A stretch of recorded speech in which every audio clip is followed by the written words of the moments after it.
मित्रांनो, BBA, BCA, BBM आणि BMS CET 2025 साठी जनरल नॉलेज आणि अवेअरनेस या विषयामधून अत्यंत महत्त्वाचे MCQ आपण आजच्या व्हिडिओमध्ये पाहणार आहोत. तसेच त्या MCQचे आन्सर्स आणि आन्सर्सचं डिटेल एक्सप्लेनेशन सुद्धा या व्हिडिओमध्ये आपण डिस्कस करणार आहोत. तर हॅलो विद्यार्थी मित्रांनो, मी तुमचा एज्युकेटर अरविंद आणि तुमचं स्वागत आहे ग्लोबल ऑनलाईनमध्ये. मित्रांनो, या CET साठी असणारी जी लाईव्ह क्रॅश कोर्सची बॅच आहे ती ग्लोबल ऑनलाईनमध्ये आम्ही सुरू करत आहोत. या बॅचमध्ये तुम्हाला डेली लाईव्ह क्लासेसच्या माध्यमातून तुमचा संपूर्ण सिलेबस कव्हर केला जाणार आहे. तुम्हाला रेकॉर्डेड व्हिडिओ लेक्चर सुद्धा या बॅचमध्ये अवेलेबल असतील. तसेच संपूर्ण अभ्यासक्रमाच्या नोट्स, 50 पेक्षा अधिक मॉक टेस्ट आणि 2000 पेक्षा अधिक MCQ सुद्धा तुम्हाला या बॅचमध्ये प्रोव्हाइड केले जातील. तर विद्यार्थी मित्रांनो, बॅचला जॉईन करण्यासाठी तुम्ही स्क्रीनवरती दिलेल्या नंबरवरती व्हॉट्सअप करू शकता किंवा प्ले स्टोअरवरती जाऊन तिथेही ग्लोबल ऑनलाईन ॲपमध्ये MH BCA BBA BBM BMS exam हा कोर्स तुम्ही जॉईन करू शकता. तर विद्यार्थी मित्रांनो, लवकरात लवकर हा कोर्स जॉईन करा आणि CET क्रॅक करण्याची तयारी करा.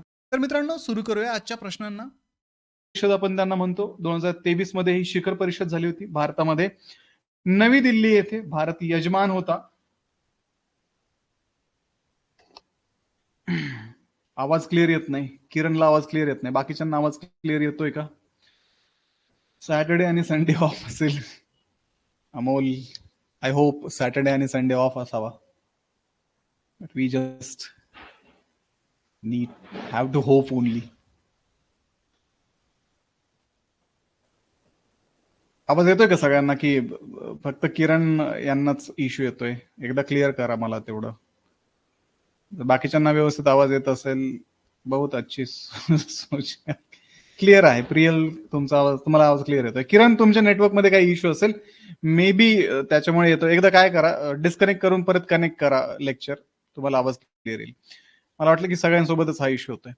तर G20 म्हणजे काय?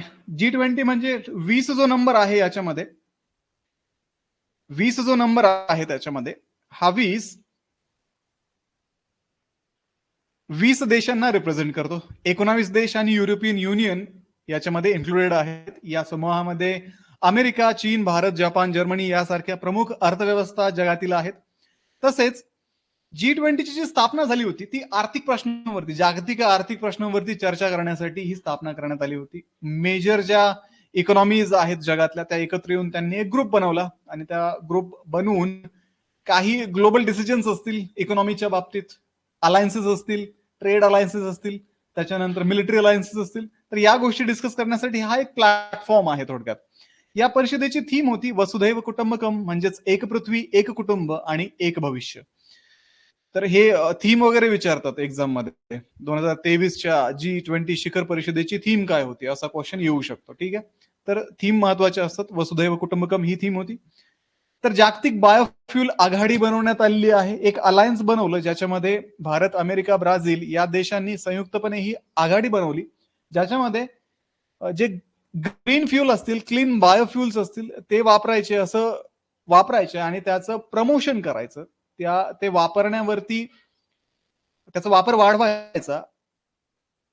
जे इंधन पर्यावरणपूरक असतील, म्हणजे ज्यांच्या वापरामुळे कुठल्याही प्रकारचं प्रदूषण जे आहे ते कमी करण्यामध्ये मदत होईल.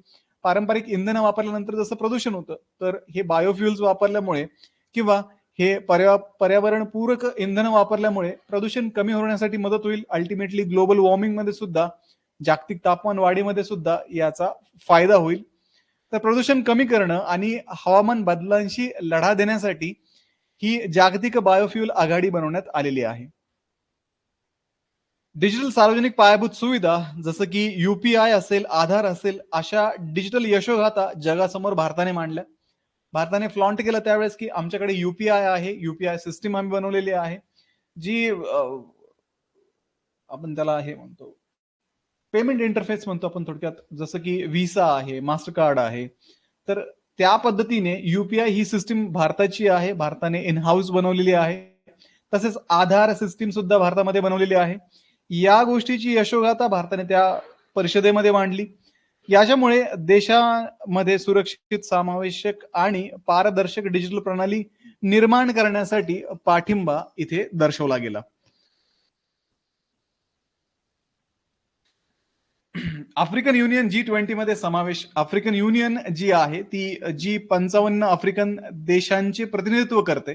जसं युरोपियन युनियन आहे, युरोपियन देशांचं प्रतिनिधित्व करणारी एक युनियन आहे ती. तशी आफ्रिकन कंट्रीज ज्या आहेत त्या कॉन्टिनेंटवरच्या ज्या सगळे देश आहेत त्यांचं प्रतिनिधित्व करणारी आफ्रिकन युनियन आहे. या आफ्रिकन युनियनचा सुद्धा आता G20 मध्ये कायमस्वरूपी सदस्य म्हणून समावेश झालेला आहे. तर आफ्रिका खंड जो आहे, आफ्रिका खंडाला जागतिक निर्णय प्रक्रियेमध्ये अधिक बळकट भूमिका या समावेशामुळे इथे मिळालेली आहे. तर या गोष्टी G20 शिखर परिषदेमध्ये झाल्या. पहिली गोष्ट जागतिक बायोफ्युल आघाडी याच्यामध्ये बनवण्यात आली, ज्याच्यामध्ये बायोफ्युल प्रमोट करणं, बायोफ्युलचा यूज करणं, जागतिक तापमान वाढीवरती नियंत्रण करणं, त्याच्यानंतर प्रदूषण कमी करणं याच्यावरती चर्चा झाली. त्याच्यानंतर UPI, त्याच्यानंतर आधार अशा सिस्टीम्स वरती चर्चा झाली आणि त्याच्याविषयी जगाला भारताने यशोगाथा सांगितली. आफ्रिकन युनियनचा G20 मध्ये समावेश झाला, जेणेकरून जागतिक आर्थिक प्रश्नावरती आफ्रिकन युनियनला आता आपलं मत इथे मांडता येणार आहे आणि चर्चांमध्ये सहभाग सुद्धा घेता येणार आहे. तर अशा पद्धतीने G20 शिखर परिषदेचं आयोजन भारतामध्ये केलं होतं. वसुधैव कुटुंबकम ही त्या G20 ची यावेळेसची 2023 ची थीम होती. Next is the G7 Summit 2024 hosted by Italy. So what is the G7? G7, a group of 7 countries which includes 7 developed countries such as USA, UK, France, Germany, Italy, Canada and Japan. It focuses on global political, economic and security issues. So these are the 7 developed countries which include United States of America, United Kingdom, France, Germany and Italy along with Canada and Japan. So these 7 countries are included in this G7 summit. Their focus is on global political, economic and security issues. So which is issues which are related to the global politics, global economics and global security. Those issues are discussed in this G7 summit, which was hosted by Italy in 2024. So there are some topics which are discussed, such as climate change. Countries discussed reducing greenhouse gases using renewable energy like solar and wind. Aim is to limit global warming and protect the planet. So this is the common subject which is discussed in every global summit, which is related to the reducing greenhouse gases and controlling the global warming by use of renewable energy sources like solar and wind, that will lead to limit the global warming and will going to protect our planet, as it is being said in this G7 summit of 2024. So AI governance with the AI or artificial intelligence growing. Ukraine war राहिलं मध्ये. Ukraine war, G7 countries supported Ukraine and discussed ways to stop the war and help in a reconstruction. Talks also included sanctions on Russia. So Russia is one of the common rival countries of this G7. That's why they are supporting Ukraine, and they discussed ways to stop the war between Russia and Ukraine, and they are committed to reconstruct the Ukraine infrastructure as it was demolished by Russia. AI governance with the AI, artificial intelligence growing fast, the summit discussed how to regulate AI to ensure safety, privacy, fairness, discussed on ethical AI use and preventing misuse in elections or warfare. So basically, as we already discussed that there are new inventions which are being made into the artificial intelligence.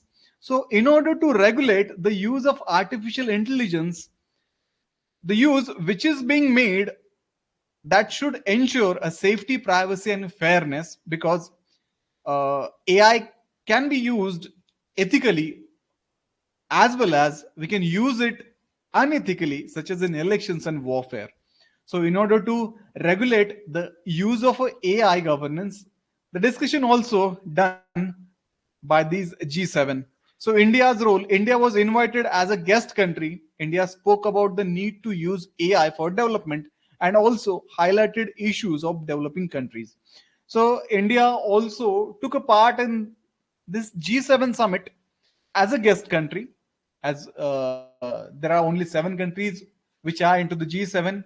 We are as a guest country, and we spoke about the need of use of AI for development. Also, we highlighted issues of developing countries which are being faced either politically, economically, or either in form of a security. So this was a G7 summit which was hosted by Italy in 2024. G7 is made up of 7 developed countries such as USA, UK, France, Germany, Italy, Canada, and Japan. So they are focusing on the political, economic, and security issues globally. They discussed about climate change, use of solar and wind power. They discussed about Ukraine war. They are going to support Ukraine to reconstruct it, and the sanctions are being placed on a Russia for the war crimes or a war which they are waging against Ukraine. Again, they discussed about AI governance. They are into the regulating use of AI in ethical way. Again, India was a guest country, and we spoke about use of AI into development and issues which are facing or faced by the developing countries. तर G7 शिखर परिषद ही 2024 मध्ये Italy मध्ये झाली होती. Italy यजमान देश होता. तर G7 म्हणजे थोडक्यात ग्रुप ऑफ 7 कंट्रीचा हा ग्रुप आहे. America, UK, France, Germany, Italy, Canada आणि जपान. तर हे सगळे मित्र एकत्र बसून राजकीय, आर्थिक आणि सुरक्षेशी संबंधित मुद्द्यावरती चर्चा करतात या शिखर परिषदेमध्ये. तर 24 ची जी शिखर परिषद झाली होती त्याच्यामध्ये हवामान बदलावरती त्यांनी चर्चा केली. प्रत्येक समिटमध्ये हवामान बदलावरती चर्चा होते, कारण ग्लोबल इश्यू आहे हा. तर हरितगृह वायूमध्ये घट करण्यासाठी याच्यामध्ये डिस्कशन केलं. हरितगृह वायू म्हणजे थोडक्यात मिथेन असेल, कार्बन डायऑक्साईड असेल, याच्या एमिशनवरती कंट्रोल आणण्यासाठी त्यांनी डिस्कशन केलं. तसेच वेगवेगळ्या ज्या ऊर्जा आहेत, सौर ऊर्जा असेल, पवन ऊर्जा असेल, आणि यांचा वापर करणं, तापमान वाढीवरती, जागतिक तापमान वाढीवरती नियंत्रण ठेवणं, पृथ्वीचं संरक्षण करणं, हे हेतू या हवामान बदलाच्या डिस्कशन मध्ये त्यांचे होते. युक्रेन युद्धाविषयी डिस्कशन झालं. जे G7 देश आहेत त्यांनी युक्रेनला पाठिंबा दिला आणि युद्ध थांबवण्यासाठी महत्वाचे उपाय करण्याचे त्यांनी ठरवलं. जे इन्फ्रास्ट्रक्चर डिमॉलिश झालेले आहेत युक्रेनमध्ये, ते युक्रेन मधले इन्फ्रास्ट्रक्चर रिकन्स्ट्रक्शन करण्यासाठी G7 मदत करणार आहेत. तसेच रशियावरती नवीन निर्बंध सुद्धा इथे लादले गेले. त्याच्यानंतर AI म्हणजेच कृत्रिम बुद्धिमत्ता जी आहे त्याच्यावरती नियंत्रण आणणं, त्याचा वापर इथिकल करणं आणि त्या गोष्टींचा वापर युद्धात किंवा निवडणुकीमध्ये होऊ नये याच्यासाठी उपाययोजना करणं, सुरक्षितता असेल, गोपनीयता असेल आणि न्याय वापरासाठी नियमांची गरज अधोरेखित याच्यामध्ये करण्यात आले. भारताची भूमिका याच्यामध्ये, भारत हा पाहुणा देश होता. भारताला आमंत्रित करण्यात आलं होतं. एआयच्या विकासावरती भारताने इथे डिस्कशन केलं. वापर करण्याचं, एआयचा वापर डेव्हलपमेंटसाठी म्हणजेच विकासासाठी वापर करण्यामध्ये कसा वापर करता येईल याच्यावरती भर दिला. आणि विकसनशील देश जे आहेत त्यांच्या आर्थिक, त्याच्यानंतर सामाजिक अडचणी ज्या आहेत, या अडचणी सुद्धा G7 देशासमोर भारताने मांडल्या.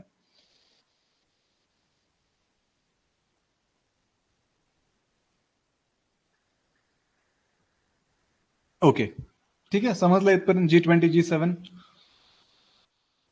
या वर्षी G7 कॅनडामध्ये झाली. ओके, अच्छा, thanks for the update.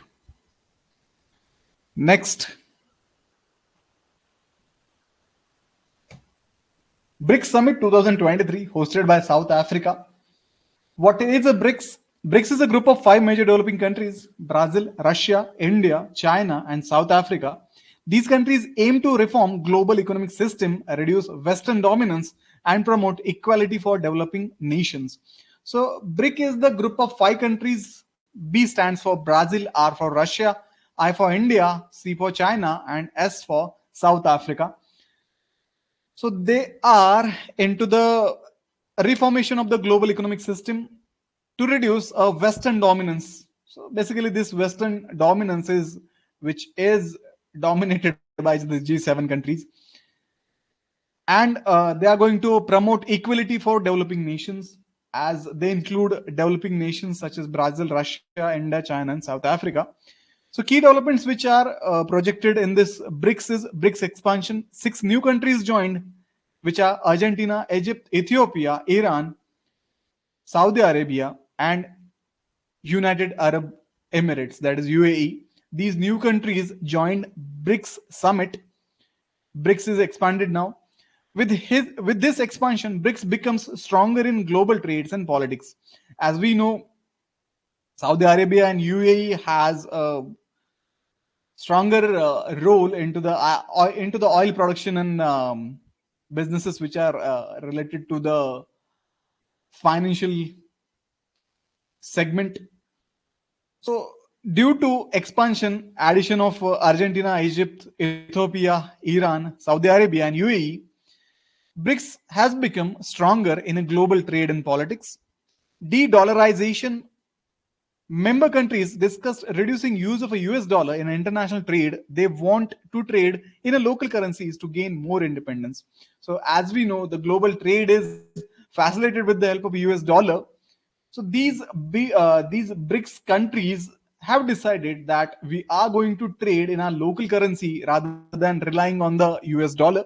To reduce the dominance of a West into the trade sector, they are into the using local currencies for a trade to gain more independence from the Western countries.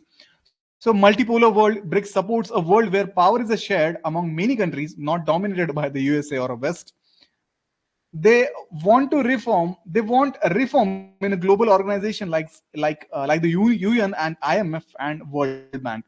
So these countries, as they are developing countries, and due to monopoly of a G7 into the dollar being used as a trade currency all over the world, so they are planning to decentralize the power into the world. They believe in a multipolar world, means a global power should not be concentrated into the particular part of the world, such as G7 countries. They are already developed and planning to rule over the world. So that should not happen.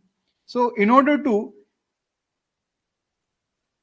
keep this power distributed, they believing power must be shared among the many countries and should not be dominated by a few. They also want reforms in global organizations such as United Nations and IMF, that is International Monetary Fund, and World Bank. तर ह्या BRICS countries ज्या आहेत त्यांची BRICS शिखर परिषद झाली होती 2023 मध्ये. दक्षिण आफ्रिका त्यांचा यजमान होता, म्हणजे तिथे ही समिट झाली होती.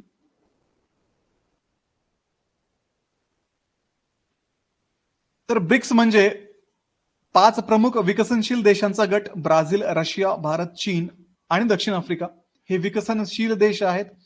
या देशांचा उद्देश जागतिक आर्थिक प्रणालीमध्ये सुधारणा करणं, पाश्चात्य वर्चस्व कमी करणं आणि विकसनशील राष्ट्रासाठी समता प्रस्थापित करणं हा यांचा ध्येय किंवा यांचा उद्देश आहे. जिथे जागतिक आर्थिक प्रणाली जी आहे ती डॉलर ओरिएंटेड नाही राहायला पाहिजे. बाकीच्या ज्या लोकल करन्सीज आहेत त्याच्यामध्येही ट्रेड पॉसिबल होऊ शकतात का, याच्यावरती भर देण्याचं काम यांनी केलं. तसेच पाश्चात्य वर्चस्व कमी करण्यासाठी, म्हणजे वेस्टर्न कंट्रीज ज्या आहेत त्यांचा डॉमिनन्स इकडे विकसनशील देशांवरती कमी व्हावा याच्यासाठी प्रयत्न करणं हा यांचा उद्देश आहे. याच्यामध्ये झालेल्या महत्वपूर्ण घडामोडी म्हणजे ब्रिक्सचा विस्तार करण्यात आला. 6 नवीन देशांचा समावेश करण्यात आला, ज्याच्यामध्ये Argentina, Egypt, Ethiopia, Iran, Saudi Arabia आणि संयुक्त अरब अमिरात UAE यांचा समावेश आता ब्रिक्स मध्ये करण्यात आलेला आहे. तर या विस्तारामुळे काय झालंय, जागतिक व्यापार आणि राजकारणामध्ये ब्रिक्सचं जे स्थान आहे ते अधिक बळकट करण्यामध्ये यश आलेलं आहे ब्रिक्सला. कारण बऱ्याचशा कंट्रीज ज्या आहेत डेव्हलपिंग जरी असतील, विकसनशील जरी असतील, तरी बराचसा ग्लोबल ट्रेड जो आहे तो या कंट्रीज मधनं चालतो. त्याच्यामुळे व्यापार आणि राजकारणामध्ये स्थान अधिक बळकट झालं आहे ब्रिक्सचं. डॉलर मुक्त व्यापार. ब्रिक्स सदस्यांनी आंतरराष्ट्रीय व्यापारामध्ये अमेरिकन डॉलरवरती जे अवलंबित्व आहे ते कमी करण्यावरती चर्चा केली. जसं जय म्हणताय की अमेरिका आणि डॉलरचा डॉमिनन्स कमी करायला ब्रिक्सने ब्रिक्स बँक काढली आहे. ओके, आणि ब्रिक्स करन्सी काढण्याचा विचार आहे. ओके, ठीक आहे. तर ह्या गोष्टी ब्रिक्सच्या शिखर परिषदेमध्ये अमेरिकेचा जो अमेरिकेची जी मोनोपोली आहे, डॉलरची जी मोनोपोली आहे, ती कमी करण्यासाठी, डॉलरचा जो डॉमिनन्स आहे तो कमी करण्यासाठी प्रयत्न ब्रिक्स परिषदेकडनं चालू आहेत. तसेच स्थानिक चलनामध्ये व्यापार करून आर्थिक स्वायत्ता वाढवण्यासाठी सुद्धा इथे प्रयत्न करण्याचा हेतू यांचा आहे. बहुध्रुवीय जागतिक व्यवस्था, मल्टिपोलर वर्ल्ड. ब्रिक्स असा जागतिक दृष्टिकोन मांडते की जिथे केवळ अमेरिका आणि जे पाश्चात्य राष्ट्र आहे त्यांचं वर्चस्व ग्लोबल पॉलिटिक्स मध्ये नसावं, ग्लोबल ट्रेडमध्ये किंवा ग्लोबल इकॉनॉमिक्समध्ये फक्त वेस्टर्न कंट्रीज आपलं वर्चस्व गाजवतायत, त्यांचाच डॉलर आम्ही ट्रेड करायचा, त्यांचाच डॉलर आम्ही एक्सचेंज करायचा ट्रेडसाठी. तर या गोष्टी असं दर्शवतात की काही ज्या 7 कंट्रीज थोडक्यात ज्या आहेत, ज्या डेव्हलप्ड आहेत, त्यांच्याकडे पूर्ण जगामधली जी पॉवर आहे ती कॉन्सन्ट्रेट आहे. तर ही पॉवर कमी करायची आणि इव्हनली पूर्ण देशामध्ये म्हणण्यापेक्षा पूर्ण जगामध्ये ही पॉवर इव्हनली डिस्ट्रीब्यूट व्हायला पाहिजे, याच्यासाठी प्रयत्न करणं हा ब्रिक्सचा दृष्टिकोन आहे. तर वेगवेगळ्या देशामध्ये ही शक्ती समान पद्धतीने विभागली जायला पाहिजे. UN असेल, आंतरराष्ट्रीय नाणेनिधी असेल, जागतिक बँक असेल, यासारख्या संस्थांमध्ये सुद्धा सुधारणांची मागणी पण यावेळेस करण्यात आलेली आहे. ठीक आहे.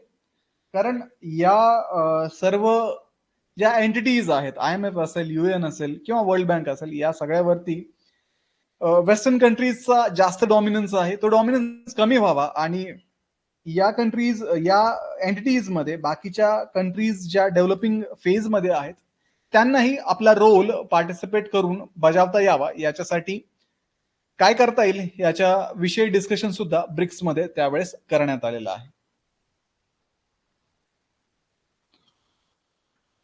Next is United Nations General Assembly, UNGA 2024, New York, USA. What is the UNGA? UNGA is the main decision-making body of a United Nation where all 193 countries came together to discuss world problems like peace, health, and development.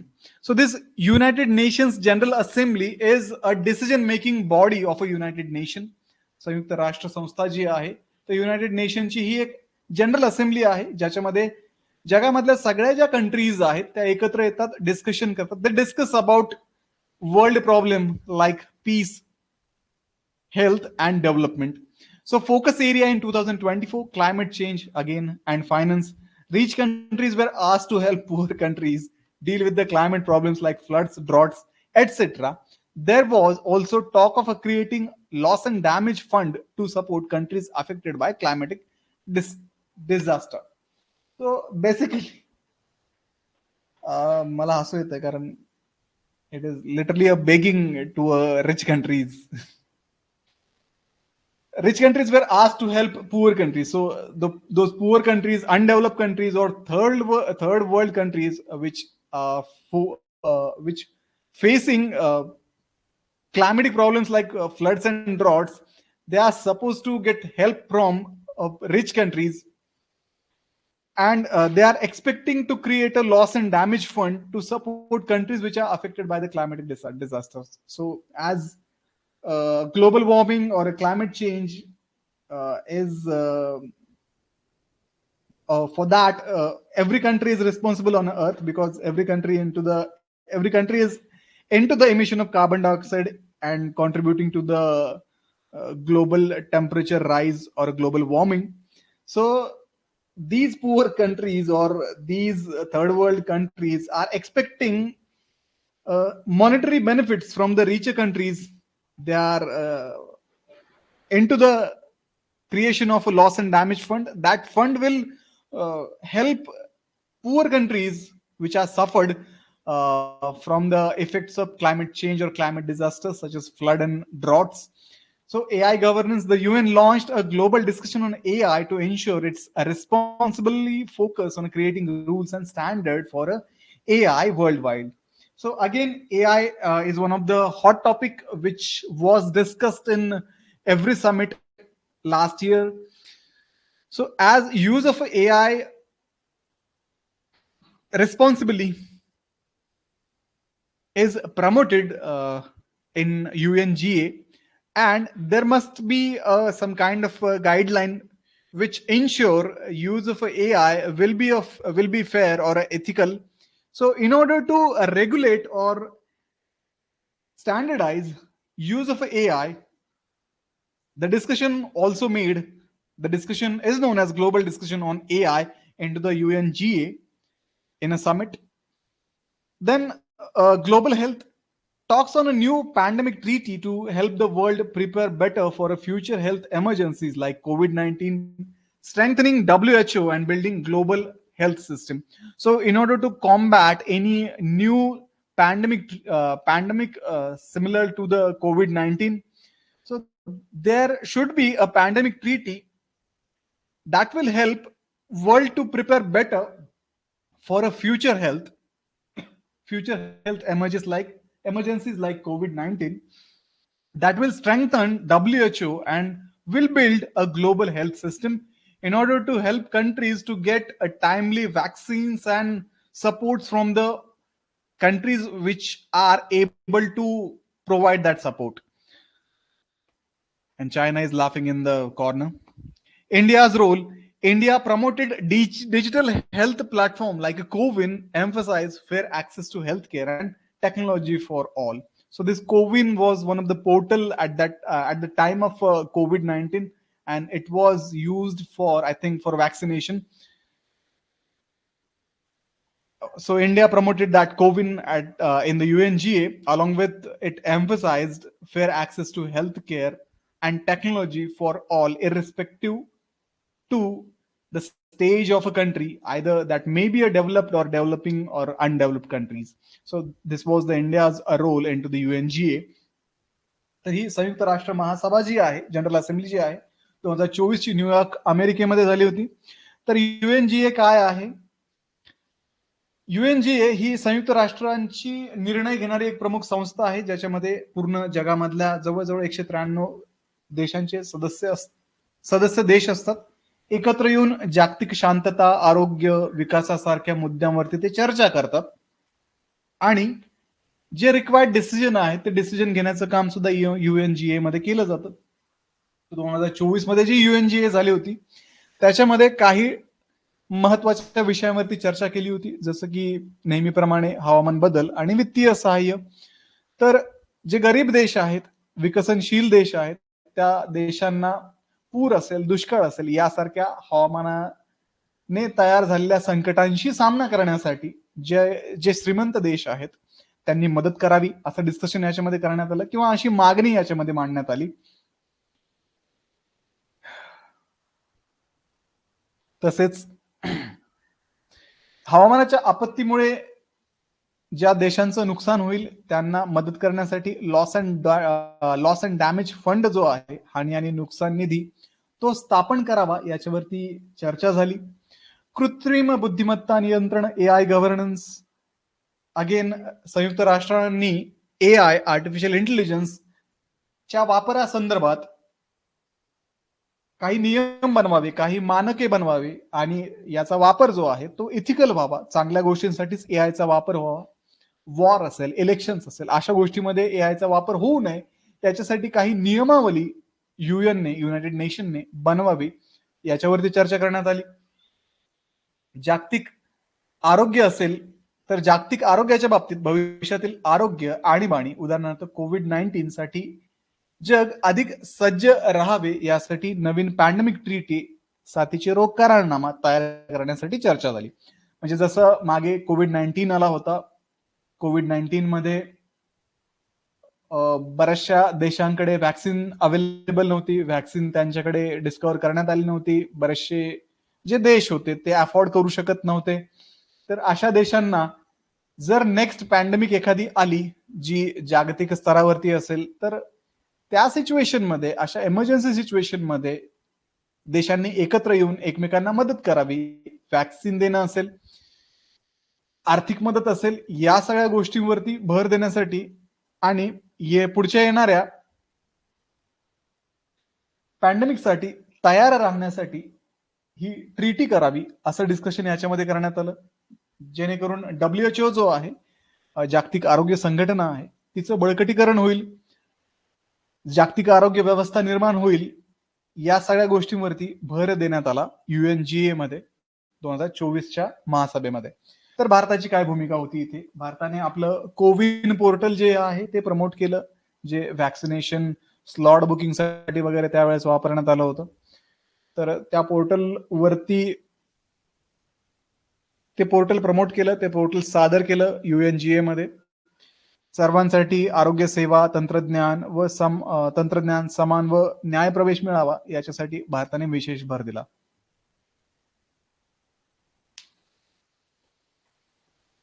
जर कोणत्या देशाने G20चे rule तोडले तर बाकीचे देश त्यांच्यावरती रुसून बसतात, त्यांना येऊ देत नाही परत खेळायला. Next, world economics forum WEF 2024 Davos, Switzerland. Davos असणार आहे may be. What is WEF? The WEF is meeting of a top business leaders, political leaders, economists, and thinkers. It takes place every year in Davos. Theme is rebuilding trust. So this is one of the platform where top business leader of a world, then political leaders, economists, and thinkers, they come together to discuss issues which are related to the trade, business, and politics. So the theme of 2024 WEF was a rebuilding trust.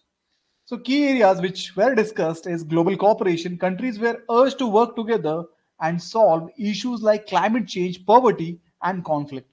So it was expected by the WEF that countries should work together to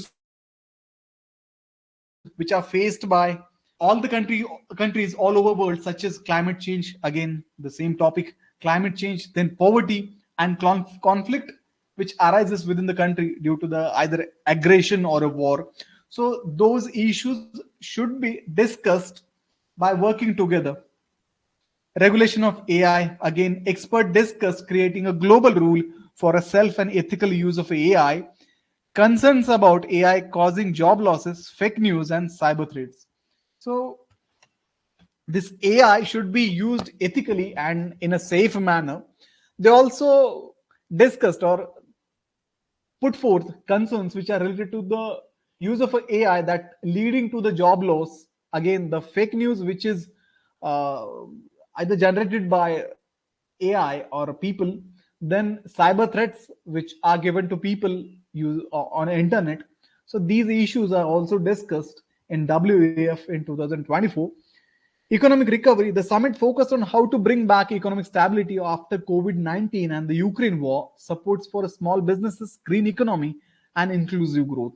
So, as we faced COVID-19, due to that, economy was get destabilized, and there is a lower GDP as compared to the prior situation of economy of a world. And there is a Ukraine war that also laid some sanctions on Russia. Again, that lead to if that lead to a shortage of fuel and other material which are being exported either by Russia or allied countries. Due to that, there is an effect on a global economy. So in order to stabilize economy, what should be done, that is discussed in this WEF, such as support for small businesses, green economy, and inclusive growth, means every sector should be having a stable growth. And the discussion was based or centralized on the economic situation of the world. So India's role in this WEF was, India highlighted achievement in a digital technology, renewable energy, and startups attract attention from global investors. So India again flaunted the digital technology which is being unveiled by India, then renewable energy sources which are utilized by India, again the startups which are being initiated in India. Those things are flaunted by India in this WEF, and it attracted attentions from the global investors worldwide towards India by giving the information regarding the technology, renewable energy, and the startups. So world economic forum ही एक अशी forum आहे ज्याच्यामध्ये जगातील आघाडीचे जे उद्योगपती आहेत, मोठे मोठे लोक, बिझनेसमॅन्स, राजकीय नेते असतील, अर्थतज्ञ असतील, विचारवंत असतील, यांची एक वार्षिक बैठक आहे जी दावोस स्वित्झर्लंडमध्ये होते. दरवर्षी होते ही, आणि दावोस या शहरामध्ये होते. याची थीम होती रिबिल्डिंग अ ट्रस्ट, विश्वास पुन्हा प्रस्थापित करणे. जागतिक सहकार्य विषय याच्यामध्ये चर्चा झाली, जसं की हवामान बदल असेल, दारिद्र्य असेल, संघर्ष असेल, यासारख्या समस्यांवरती सर्व देशांनी एकत्र येऊन उपाय करावेत असं आवाहन या WEF फोरम मध्ये त्यावेळेस करण्यात आलं. त्याच्यानंतर कृत्रिम बुद्धिमत्तेचं नियमन करणं, म्हणजे जी AI वापरलं जात आहे, तर AIचा वापर हा इथिकली करावा, सुरक्षित करावा, नैतिक वापरासाठी AI वापरावं, याची गरज त्यावेळेस व्यक्त करण्यात आली. त्याच्यावरती निर्बंध काही असावेत अशी ही गरज त्यावेळेस डिस्कस करण्यात आली. तसेच AI मुळे ज्या नोकऱ्या जात आहेत, ज्या फेक न्यूज पसरवल्या जात आहेत आणि सायबर सुरक्षा धोक्यात येते, याच्यावरती सुद्धा काही रेग्युलेशन्स आणावेत असं डिस्कशन या वर्ल्ड इकॉनॉमिक फोरम मध्ये करण्यात आलं. आर्थिक पुनर्बांधणी म्हणजे इकॉनॉमिक रिकव्हरी असेल, COVID-19 झालं, त्याच्यानंतर युक्रेन वॉर झालं, या सगळ्या गोष्टीमध्ये जागतिक अर्थव्यवस्था जी आहे तिची स्थिरता कमी झाली, अस्थिर झालेली आहे. कधीही वॉर होतंय, कधीही बॅलिस्टिक मिसाईल्स येत आहे एका देशावरनं दुसऱ्या देशामध्ये, कधीही कोणत्या कंट्रीवरती सँक्शन्स लागतात. त्याच्यामुळे वर्ल्ड इकॉनॉमी जी आहे, जागतिक अर्थव्यवस्था जी आहे ती धोक्यात येते. ट्रेडवरती इफेक्ट होतोय, इकॉनॉमीवरती इफेक्ट होतोय. मग त्याला स्टॅबिलिटी आणण्यासाठी काय करता येईल, कुठले उपाय करता येतील, याच्यावरती चर्चा करण्यात आली. लघु उद्योग असतील त्यांना पाठिंबा देणं, हरित अर्थव्यवस्था, ग्रीन इकॉनॉमी प्रमोट करणं आणि सर्वसमावेशक विकासावरती भर देणं, म्हणजे सगळ्या कंट्रीजना सोबत घेऊन विकास साधावा, अशा गोष्टींवरती चर्चा WEF मध्ये त्यावेळेस करण्यात आली. तर भारताचा याच्यामध्ये रोल हा होता की डिजिटल तंत्रज्ञान, अक्षय ऊर्जा आणि स्टार्टअप मधील यशस्वी कामगिरी जी भारतामध्ये झालेली आहे, टेक्नॉलॉजिकली भारत कसा ऍडव्हान्स आहे, रिन्युएबल एनर्जी म्हणजे अक्षय ऊर्जेचे स्त्रोत जसे भारतामध्ये प्रमोट केले जात आहे आणि स्टार्टअप्स कसे बनतायत इंडियामध्ये, याच्याविषयी जी कामगिरी भारताने केली आहे तिचं प्रदर्शन करण्यात आलं. त्यानंतर जागतिक गुंतवणूकदारांचे लक्ष वेधून घेतले गेले, कारण या सगळ्या गोष्टी सांगितल्यानंतर जे ग्लोबल इन्व्हेस्टर्स असतात ते कंट्रीजमध्ये इन्व्हेस्ट करण्यासाठी कन्व्हिन्स होतात. तर हे काम इंडियाने त्यावेळेस WEF मध्ये 2024 मध्ये केलं होतं. ठीक आहे. ओके, जतीन म्हणता या वर्षी दाओस मध्ये महाराष्ट्राने कॉन्ट्रॅक्ट साईन केलं, त्याचा फायदा GDP ला होईल महाराष्ट्राच्या. वा, जय महाराष्ट्र. ठीक आहे, दिस इज इट. सगळ्यांना समजलं का? आपण आज बरंच काही पाहिलं. G20 पाहिलं, त्याच्यानंतर G7 पाहिलं, त्याच्यानंतर ब्रिक्स, त्याच्यानंतर UNGA, त्याच्यानंतर WEF. समजलंय? कालच्या पेक्षा तर समजलंच असेल. करंट अफेअर कालचे जे होते सायन्स अँड टेक्नॉलॉजीचे, कोणाला काही अडचण आहे याच्यामध्ये?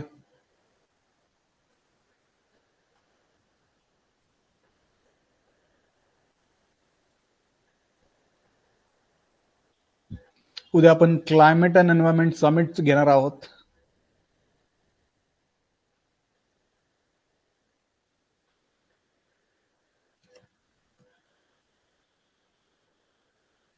हो, याची PDF आहे ना. ओके दुर्गा, समजलं. ठीक आहे. जे ग्रुपमध्ये नसतील व्हॉट्सअपच्या, त्या ग्रुपमध्ये ऍड व्हा, तुम्हाला ह्या नोट्स तरी मिळतील. ठीक आहे.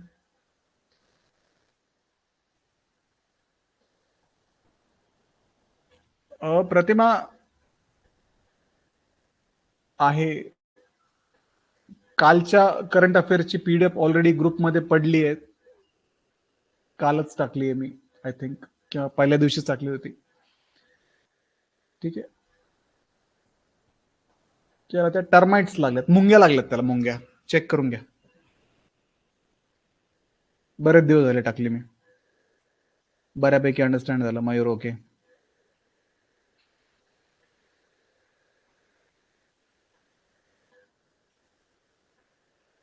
मयूर ऑलरेडी ह्या शॉर्ट्स आहेत. याच्यापेक्षा शॉर्ट केलं तर मग काय राहणार नाही याच्यामध्ये. तरी पण तुम्हाला जर वाटलं तर तुम्ही करू शकता, याच्यामधून काढू शकता शॉर्ट नोट्स तुम्हाला जर वाटत असेल तर.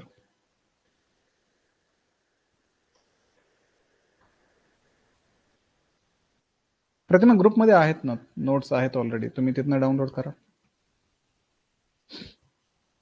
ठीक आहे गाईज, भेटूयात उद्या. Thank you all.